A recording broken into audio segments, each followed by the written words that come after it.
Magandang araw mga kaibigan. Bigyan natin ng opinion, reaction itong post The Best Ka Inday Sara. Tungkol ito sa part sa speech ni Senator Amy, yung nagmamakaawa o nagsusumamo siya sa kanyang kapatid, ang Pangulo. Ito ang post. It takes a lot of courage to pin down your own blood. She really cared for her brother. To those who are criticizing her, if you have a sibling brother or sister, how well do you know each other? Amy knows his brother more than us. Salute po, Manang. So ito, yung part sa kanyang speech, mahaba-haba yung speech niya. Ito yung part ng speech na ako na tandig o natandog, na natouch ang puso ko sa pagsusumamo na ito. Sabi niya, hindi ko kakayanin kung mapahamak ka. Kaya hinihingi ko na tayo'y umuwi na. Mamahinga. Alang sa iyong kalusugan, kaya kong mabigo at mawala sa iyo ang posisyon, yung pagiging presidente. Pero hindi ko kayang mawala ka sa amin. Ayusin mo ang sarili mo, magpagamot, alisin ang polvoron sa iyong sistema. So, ako damandama ko ang pagmamahal ni Senator Amy sa kanyang kapatid. Merong short video ngayon pinost ni Attorney Rowena Guanzon sa kanyang page, sinamarize niya yung speech ni Senator Amy sa INC rally. Sabi niya, she did it out of sisterly love. Talagang napakatindi yung pasabog na alam na ni Senator Amy na ganyan ang kapatid niya noon pang binata pa siya, na kahit sa Malacanang ay gumagamit sila ng mga pinagbabawal na gamot, na siya pa bilang kapatid kasama ang mga presidential security guards, Metrocom, naglilinis sa mga party venue nila. So matagal niya nang alam na ganyan ang kapatid niya. At ako rin, yung basing from the statement sa mga sinulat ni Pangulong Marcos Sr. na you are lazy, ano pang yung mga eksena sa Made in Malacanang na movie, totoo pala yun. Sabi ko, bakit ganyan? Parang ang image ni Bongbong Marcos doon na happy-go-lucky. Bakit? Sabi ko, ba talaga bang ganyan? Ay ito, ngayon napapatunayan ko na ganyan talaga siya. He's a happy-go-lucky guy. Kaya mas lalo kong paniwalaan na ngayon yung mga statements ni former Senator Coseteng, na yan, Marcos Jr. na yan, party guy yan, gumagamit talaga yan. Dahil we grew up together.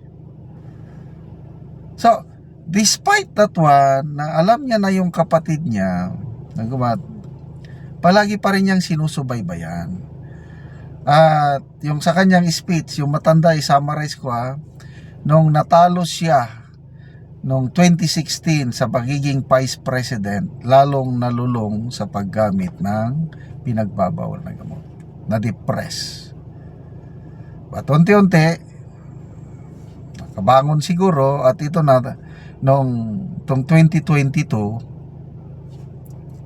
humingi ng tulong ang Bonget sa kanyang ate na kung pwede tatakbo uli siya. At ang kwento ni Senator Amy, nung puntahan nila si Mayor Inday Sara, ang hihilingin lang sana is magiging running mate, magiging vice presidential candidate lang si BBM, dahil ang front runner noon pagkapangulo, kandidato, si Mayor Inday Sara. Dati nang magkaibigan, close ng pagkakaibigan nitong si BP Sara, Mayor Sara at si Senator Amy. I don't know when it started, basta matagal na. Sila talaga ang tunay magkaibigan.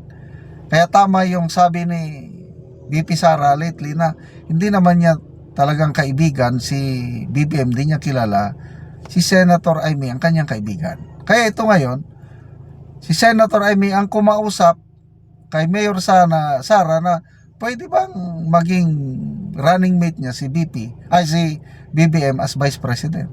Yun lang ang pakiusap ni Senator Amy.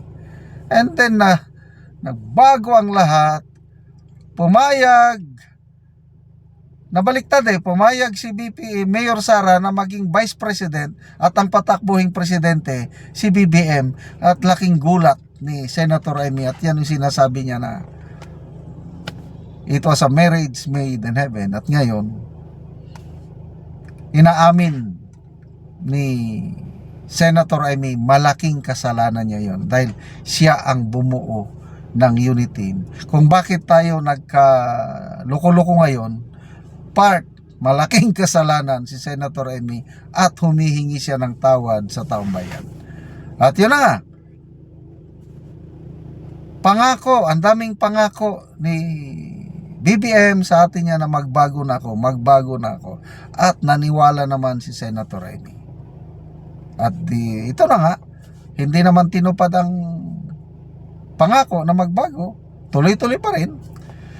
Talaga, kung I don't know kung ako ang nasa kalagayan ni Senator Amy, baka hindi ko kayang gawin yung ginagawa niya, na despite all the chances na binibigyan niya sa kapatid niya, hindi pa rin siya pinapakinggan. Tapos nandyan pa rin yung pagmamahal.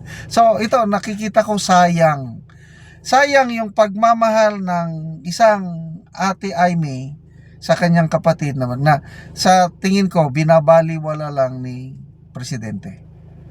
Nag-issue na daw, hindi ko si Attorney Guanzon, narinig ko sa kanyang video na nag-issue daw ng statement si BBM na nagsisinungaling daw si Senator Amy. So expected yan, hindi niya tanggapin. Ang laking pagmamahal ng isang kapatid, nakakatandang ate sa kanyang na binaliwala naman ng kanyang minamahal. Sayang. But anyway, kanya-kanyang desisyon ng tao.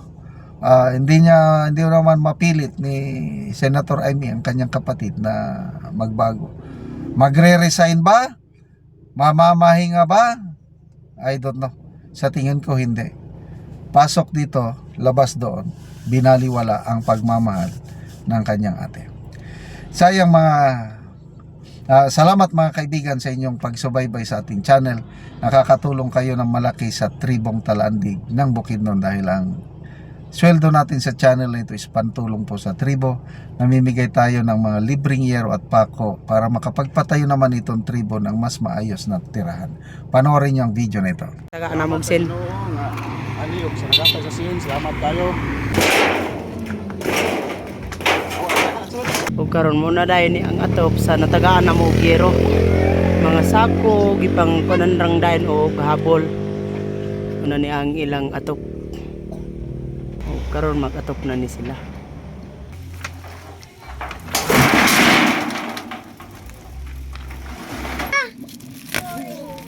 Hay tengah ada bawa.